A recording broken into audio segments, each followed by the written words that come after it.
Welcome to my 16th solo show at the Osborn Studio Gallery, Raining Cats and Dogs.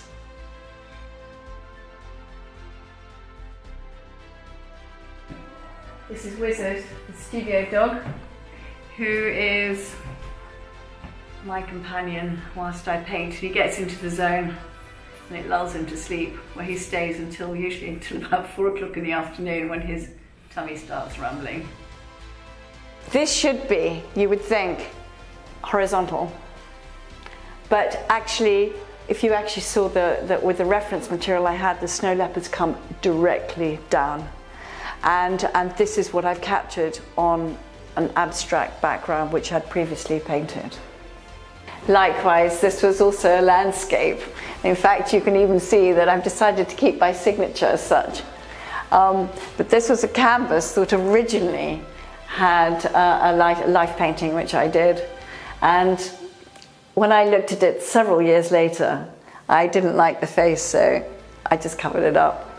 And then, as I kept looking at it while I was working on other commissions, I could see a snow leopard coming in. And I did it very, very slowly over several months because I didn't want to cover the original image entirely that was underneath. Anyway, so the tail, the lovely snow leopard tail, covered the foot, and his head covered the original model's face. And I pretty well disguised it, but what I did leave was, you can just see her bosom there and the nipple, which you would never know unless I told you this. This is an example of one of my watercolor studies that I do for commissions, and usually between 3 and 5 actual studies of the particular dog, and sometimes I'll do a pair of dogs. And we have got, it's Cockapoo, who is named Bolly because her owners absolutely adore the champagne. When I come into the studio and I see a white canvas, I kind of almost freeze. So very often what I do is the remaining paint on my palette, and I'm afraid to say I'm not very good at cleaning my palette at the end of each day, but if I see some paint and it needs to go, what I'll do is mix it with a bit of turps and just cover over the white and then leave it. And then when I come back a couple of days later, I look at the canvas, and in this case, I love the colors that evolved, and actually the way they bled, I thought I was going to cover up, but I've kept them because of how the black leopard worked so well, standing on a rock, looking down into what is probably a rather misty, tropical valley. This is Jeffrey. That was his European name because he's actually from Mali, but he had such an amazing face, so I had to capture him. And I've painted him on marine ply, which I oiled a little bit before, and he posed for me probably for about 4 hours, I guess. And then by the time I got to the end, I just added all these lovely Mali beads.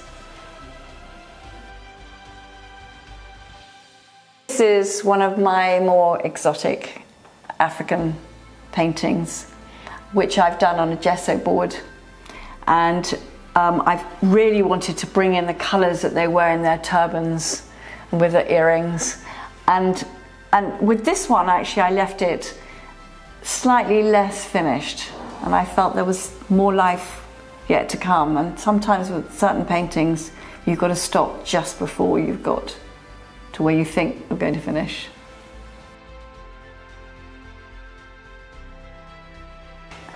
So 2020 has been a very odd year for artists, with obviously with lockdown, and with the spring came the flowers, and I actually was inspired to work on a theme with bees, and they became incredibly popular. The Artist Support Pledge was a wonderful invention of Matthew Burrows, who had the idea and the initiative to actually really help other artists who were in a bad way. They couldn't exhibit, they couldn't see people, they weren't selling their work, and this was all done on Instagram.